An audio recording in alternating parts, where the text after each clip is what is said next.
ചേന്നമംഗലം കൂട്ടക്കൊലപാതക കേസിലെ പ്രതി ഋതുവിനെ വീട്ടിലെത്തിച്ച് തെളിവെടുപ്പ് നടത്തും.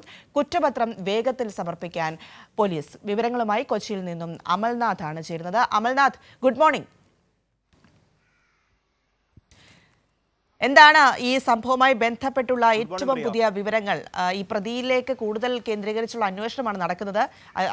ഋതുവിനെ, അതായത് പ്രതിയായ ഋതുവിനെ വീട്ടിലെത്തിച്ച് തെളിവെടുപ്പ് നടത്താൻ ഉള്ള നീക്കമാണ് ഇനി ഇപ്പോൾ നടക്കാനുള്ളതല്ലേ?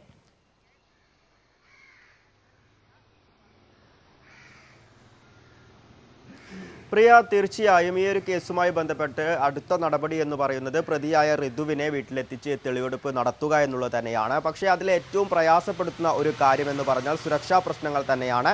കാരണം ഈ ഒരു സംഭവം, കൊലപാതകം നടന്ന വീട് എന്ന് പറഞ്ഞാൽ നിരവധി വീടുകൾക്കിടയിലുള്ള ഒരു ഏരിയയാണ്. ഒപ്പം തന്നെ ആ വീട്ടിലേക്ക് ഒരു ചെറിയ ഇടവഴി മാത്രമാണുള്ളത്. ഇത്തരത്തിൽ ഈ ഒരുപാട് വീടുകളുള്ള ഒരു ഏരിയ ആയതിനാൽ തന്നെ ചില സുരക്ഷാ പ്രശ്നങ്ങൾ പോലീസിൻ്റെ നിഗമനത്തിലുണ്ട്. അതായത് കഴിഞ്ഞ ദിവസം തന്നെ ഈ ഋതുവിനെ കോടതിയിൽ ഹാജരാക്കിയ ആ ഒരു സാഹചര്യത്തിൽ അതിനുശേഷം ജീപ്പിലേക്ക് കയറ്റുമ്പോൾ ചില അക്രമ സംഭവങ്ങളൊക്കെ തന്നെയും ഉണ്ടായിട്ടുണ്ട്. ഈ ഒരു പ്രദേശവാസികൾ ഋതുവിനെ കയ്യേറ്റം ചെയ്യാനുള്ള ശ്രമങ്ങളൊക്കെ നടത്തിയിട്ടുണ്ട്. അത്തരത്തിൽ ഈ തെളിവെടുപ്പ് നടത്തുമ്പോഴും ഈ ഒരു വീട്ടിലേക്ക് കൊണ്ടുവരുമ്പോൾ ഒരു പക്ഷേ കയ്യേറ്റ ശ്രമങ്ങൾ ഉണ്ടാകാം എന്നൊരു നിഗമനത്തിൽ തന്നെയാണ് പോലീസ് ഉള്ളത്. അതിനാൽ തന്നെ സുരക്ഷ വർദ്ധിപ്പിച്ച് അത്തരത്തിൽ തന്നെയാകും തെളിവെടുപ്പ് നടത്തുക. കഴിഞ്ഞ ദിവസമായിരുന്നു ഈ കേസുമായി ബന്ധപ്പെട്ട് കസ്റ്റഡി അപേക്ഷ നൽകിയിട്ടുണ്ടായിരുന്നത്. നാളെയോടുകൂടി പ്രതി ഋതുവിനെ ഈ കോടതിയിൽ ഹാജരാക്കി ഈ കസ്റ്റഡി അപേക്ഷയിൽ വാദം കേൾക്കും. അതിനുശേഷം കസ്റ്റഡിയിൽ വിടും എന്നാണ് നിലവിൽ മനസ്സിലാക്കുന്നത്. എങ്കിൽ പോലും ഇത്തരത്തിൽ സുരക്ഷാ പ്രശ്നങ്ങളൊക്കെ ഉള്ളതിനാൽ തന്നെ പെട്ടെന്നൊരു തെളിവെടുപ്പിലേക്ക് പോകുമോ എന്നതുമായി ബന്ധപ്പെട്ട് നിലവിൽ സംശയമുണ്ട്. അതേസമയം തന്നെ കുറ്റപത്രം എത്രയും പെട്ടെന്ന് സമർപ്പിക്കണം എന്ന ഒരു രീതിയിലാണ് പോലീസ് കാര്യങ്ങൾ നീക്കുന്നത്. അത്തരത്തിലുള്ള നടപടിക്രമങ്ങളൊക്കെ തന്നെയാണ് നിലവിൽ മുന്നോട്ട് പോകുന്നത്. ഒപ്പം തന്നെ ഈ ഒരു കേസുമായി ബന്ധപ്പെട്ട് ഈ ഒരു ആക്രമണത്തിൻ്റെ ഭാഗമായി രക്ഷപ്പെട്ട ജിതിൻ നിലവിൽ ഗുരുതരാവസ്ഥയിൽ തന്നെയാണ്. അതിൽ നിന്നും അദ്ദേഹം ആരോഗ്യാവസ്ഥയിലേക്ക് എത്തുന്നു എന്ന വാർത്തകൾ അടക്കമുണ്ടെങ്കിലും ആ ഒരു ഗുരുതരാവസ്ഥ എന്ന ആ ഒരു ഇത് മാറിയിട്ടില്ല. അത്തരത്തിൽ കാര്യങ്ങൾ മുന്നോട്ട് പോവുകയാണ്. അതിനാൽ തന്നെ ഈ ഒരു ജിതിൽ നിന്നും അടക്കം മൊഴിയെടുക്കേണ്ടതുണ്ട്. തിരിച്ച് ആരോഗ്യാവസ്ഥയിലേക്ക് എത്തിയാൽ മാത്രമേ ജിതിൽ നിന്നും മൊഴിയെടുക്കുവാൻ വേണ്ടി സാധിക്കുകയുള്ളൂ. അത്തരത്തിൽ മൊഴിയെടുത്തതിന് ശേഷം വളരെ പെട്ടെന്ന് തന്നെ കുറ്റപത്രം സമർപ്പിക്കാം എന്ന ഒരു നിഗമനത്തിലാണ് നിലവിൽ പോലീസ് ഉള്ളത്. എന്തു തന്നെയായാലും അതീവ സുരക്ഷയിൽ കാര്യങ്ങളൊക്കെ തന്നെ നിരീക്ഷണത്തിലാക്കി അതിനു ശേഷമാകും തെളിവെടുപ്പ് നടക്കുക എന്നാണ് നിലവിൽ മനസ്സിലാക്കുന്നത്. പ്രിയ, അമൽ, ഈ ഋതുവിന് മാനസിക പ്രശ്നങ്ങളൊന്നുമില്ല എന്ന് വ്യക്തമായി കഴിഞ്ഞിട്ടുണ്ട്. അങ്ങനെ നേരത്തെ അയാൾ ചികിത്സയ്ക്കൊന്നും ആരെയും ആശ്രയിച്ചിട്ടുമില്ല എന്ന വിവരങ്ങളും പുറത്തു വരുന്നുണ്ടല്ലോ. ഇയാളെ സംബന്ധിച്ച് ഇയാളുടെ ഒരു സാഹചര്യം, നേരത്തെ കാര്യങ്ങൾ, ഇയാൾ നേരത്തെ ഇത്തരത്തിലുള്ള ക്രിമിനൽ പശ്ചാത്തലമുള്ള കാര്യങ്ങളിലൊക്കെ ഇടപെട്ടിട്ടുണ്ടോ? അല്ലെങ്കിൽ ആ രീതിയിൽ നാട്ടുകാരുമൊക്കെ എന്താണ് പറയുന്നത്?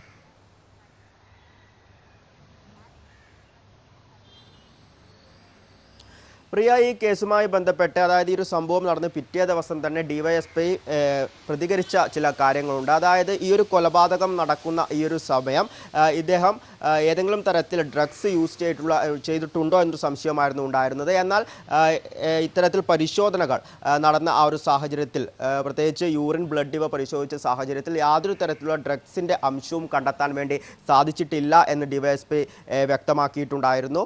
ഒപ്പം തന്നെ ഈ മാനസിക നിലയുമായി ബന്ധപ്പെട്ടുള്ള കാര്യങ്ങളായിരുന്നു. ഈ ഒരു വ്യക്തിക്ക് യാതൊരു തരത്തിലുള്ള മാനസിക പ്രശ്നങ്ങളും ഇല്ല എന്നും ഇദ്ദേഹം വ്യക്തമാക്കിയിട്ടുണ്ടായിരുന്നു. ഇതുമായി ബന്ധപ്പെട്ട് ആശുപത്രികളിലോ മറ്റും ചികിത്സയിൽ കഴിഞ്ഞിട്ടില്ല എന്ന കാര്യം ഇദ്ദേഹം ഉറപ്പ് നൽകിയ ഒരു സാഹചര്യമാണ് ഉള്ളത്. അതേസമയം തന്നെ ചില ക്രിമിനൽ സ്വഭാവങ്ങൾ ഈ പ്രതി ഋതുവിൽ നിന്നും ഉണ്ടായിട്ടുണ്ട് എന്ന് ഈ ഒരു പ്രദേശവാസികൾ അടക്കം പറയുന്നുണ്ട്. ഇതിനു മുന്നേ തന്നെ പല വീടുകളിലുള്ളവർക്കെതിരെയും ഇത്തരത്തിൽ ഭീഷണി മുഴക്കിയിട്ടുണ്ടായിരുന്നു. പ്രധാനമായും ഇവരെ കൊലപ്പെടുത്തുമെന്ന രീതിയിലുള്ള ഭീഷണിയായിരുന്നു പലർക്കെതിരെയും ഉയർത്തിയിട്ടുണ്ടായിരുന്നത്. ഒപ്പം തന്നെ സ്ത്രീകൾക്കെതിരെ അപവാദ പ്രചരണം അടക്കം നടത്തിയിട്ടുണ്ടായിരുന്നു. ഇത്തരം കാര്യങ്ങളുമായി ബന്ധപ്പെട്ട് നിരവധി കേസുകൾ, ഏകദേശം 5ഓളം കേസുകളാണ് ഈ സമീപത്തെ പോലീസ് സ്റ്റേഷനിൽ ഉണ്ടായിരുന്നത്. പലതവണ ഋതുവിനെയും ഒപ്പം തന്നെ ഈ ഒരു കേസ് നൽകിയ, പരാതി നൽകിയ അവരെയും ഈ ഒരു സ്റ്റേഷനിലേക്ക് വിളിച്ചു വരുത്തി പ്രശ്നപരിഹാരങ്ങൾ അടക്കം നടത്തിയ സാഹചര്യം ഉണ്ടായിരുന്നു. ഇവർക്കെതിരെയും, അതായത് ഈ കൊലപാതകം നടന്ന വീട്ടിലുള്ളവർക്കെതിരെയും മുന്നേ തന്നെ ഇത്തരത്തിൽ ഭീഷണി ഉയർത്തിയിരുന്നു.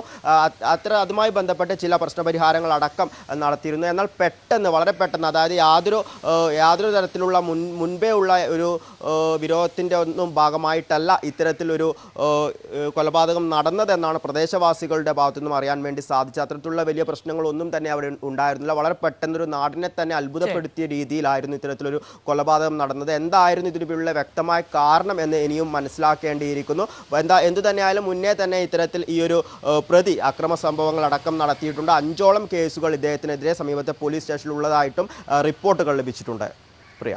ശരി കമൽ, എന്തായാലും ഈ സംഭവവുമായി ബന്ധപ്പെട്ട് കൂടുതൽ കാര്യങ്ങൾ പുറത്തു വന്നുകൊണ്ടിരിക്കുകയാണ്. കമൽ, ഞാനൊരു കാര്യം കൂടി സൂചിപ്പിക്കുന്നത്, ഇതിനിടയ്ക്ക് അമ്പിളി കമലിൻ്റെ റിപ്പോർട്ടിംഗ് മികച്ചതാണ്, അഭിനന്ദനങ്ങൾ എന്ന് അറിയിക്കുന്നുണ്ട്. അതുകൂടി ഞാൻ പറയുകയാണ്.